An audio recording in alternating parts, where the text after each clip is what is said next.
Thank you for tuning in to another episode of Dreaded Tomes, a podcast dedicated to telling the short stories from classic horror writers and finding the new ones as well. This week's story, The Telltale Heart, by Edgar Allan Poe. Produced by Linked Productions and narrated by Kenneth Elliott.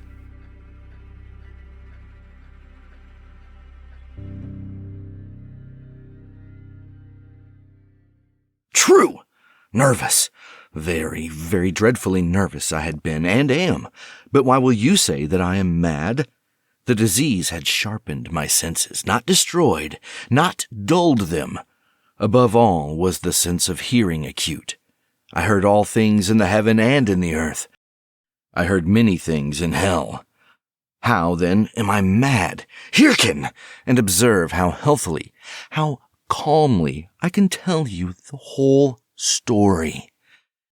It is impossible to say how first the idea entered my brain, but once conceived, it haunted me day and night. Object there was none. Passion there was none. I loved the old man. He had never wronged me. He had never given me insult. For his gold I had no desire. I think it was his eye. Yes, it was this. One of his eyes resembled that of a vulture, a pale blue eye with a film over it. Whenever it fell upon me, my blood ran cold, and so by degrees, very gradually, I made up my mind to take the life of the old man, and thus rid myself of the eye forever. Now this is the point. You fancy me mad. Madmen know nothing. But you should have seen me. You should have seen how wisely I proceeded with what caution, with what foresight, with what dissimulation I went to work. I was never kinder to the old man than during the whole week before I killed him. And every night, about midnight, I turned to the latch of his door and opened it. Oh, so gently. And then, when I had made an opening sufficient for my head, I put in a dark lantern, all closed, so that no light shone out. And then I thrust in my head. Oh, you would have laughed to see how cunningly I thrust it in. I moved it slowly, very, very slowly, so that I might not disturb the old man's sleep. It took me an hour to place my whole head within the opening so far that I could see him as he lay upon his bed. Ha! Would a madman have been so wise as this? And then, when my head was well in the room, I undid the lantern cautiously. Oh, so cautiously, for the hinges creaked. I undid it, just so much that a single thin ray fell upon the vulture-eye. And this I did for 7 long nights. Every night, just at midnight, but I found the eye always closed. And so it was impossible to do the work, for it was not the old man who vexed me, but his evil eye. And every morning, when the day broke, I went boldly into the chamber and spoke courageously to him, calling him by name in a hearty tone, and inquiring how he had passed the night. So you see, he would have been a very profound old man indeed, to suspect that every night, just at 12, I looked in upon him while he slept. Upon the 8th night, I was more than usually cautious in opening the door. A watch's minute hand moves more quickly than did mine. Never before that night had I felt the extent of my own powers, of my sagacity. I could scarcely contain my feelings of triumph. To think that there I was, opening the door little by little, and he not even to dream of my secret deeds or thoughts. I fairly chuckled at the idea, and perhaps he heard me, for he moved on the bed suddenly as if startled. Now you may think that I drew back, but no. His room was as black as pitch with the thick darkness, for the shutters were close fastened through fear of robbers. And so I knew that he could not see the opening of the door, and I kept pushing it on steadily. I had my head in, and was about to open the lantern, when my thumb slipped upon the tin fastening, and the old man sprang up in the bed, crying out, "Who's there?" I kept quite still and said nothing. For a whole hour I did not move a muscle, and in the meantime I did not hear him lie down. He was still sitting up in the bed, listening, just as I have done, night after night, hearkening to the death watches in the wall. Presently I heard a slight groan, and I knew it was the groan of mortal terror. It was not a groan of pain or of grief. Oh no! It was the low, stifled sound that arises from the bottom of the soul when overcharged with awe. I knew the sound well. Many a night, just at midnight, when all the world slept, it was welled up from my own bosom, deepening with its dreadful echo the terrors that distracted me. I say I knew it well. I knew what the old man felt, and pitied him, although I chuckled at heart.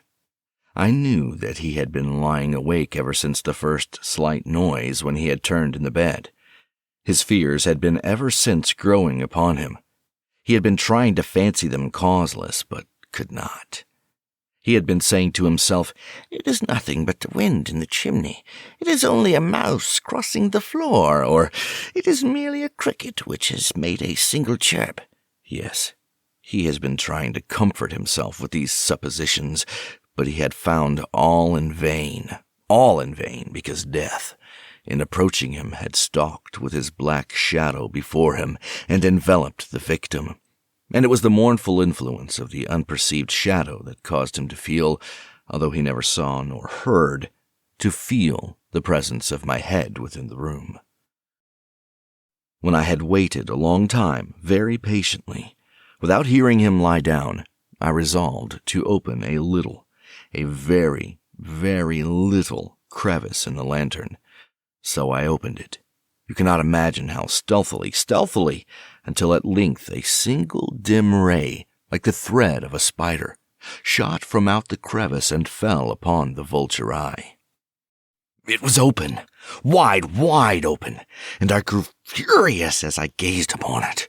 I saw it with perfect distinctness, all a dull blue with a hideous veil over it that chilled the very marrow in my bones. But I could see nothing else of the old man's face or person, for I had directed the ray, as if by instinct, precisely upon the damned spot. And now I have not told you that what you mistake for madness is but over acuteness of the senses. Now I say there came to my ears a low, dull, quick sound, such as a watch makes when enveloped in cotton. I knew that sound well, too. It was the beating of the old man's heart. It increased my fury as the beating of a drum stimulates the soldier into courage.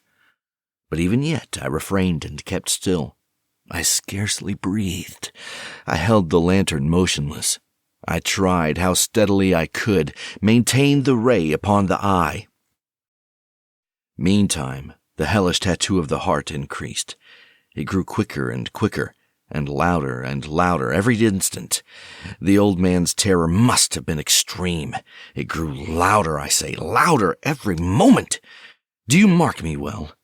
I have told you that I am nervous, so I am. And now, at the dead hour of the night, amid the dreadful silence of that old house, so strange a noise as this excited me to uncontrollable terror. Yet for some minutes longer I refrained and stood still. But the beating grew louder. I thought the heart must burst, and now a new anxiety seized me. The sound would be heard by a neighbor. The old man's hour had come. With a loud yell I threw open the lantern and leaped into the room. He shrieked once only. In an instant I dragged him to the floor and pulled the heavy bed over him. I then smiled gaily to find the deed so far done. But for many minutes the heart beat on with a muffled sound. This, however, did not vex me. It would not be heard through the wall. At length it ceased. The old man was dead. I removed the bed and examined the corpse. Yes, he was stone dead. I placed my hand upon the heart and held it there many minutes. There was no pulsation. He was stone dead. His eye would trouble me no more. If still you think me mad, you will think so no longer when I describe the wise precautions I took for the concealment of the body. The night waned, and I worked hastily, but in silence. First of all, I dismembered the corpse. I cut off the head and the arms and the legs. I then took up 3 planks from the flooring of the chamber and deposited all between the scantlings. I then replaced the boards so cleverly, so cunningly, that no human eye, not even his, could have detected anything wrong. There was nothing to wash out, no stain of any kind, no blood spot whatever. I had been too wary for that. A tub had caught all.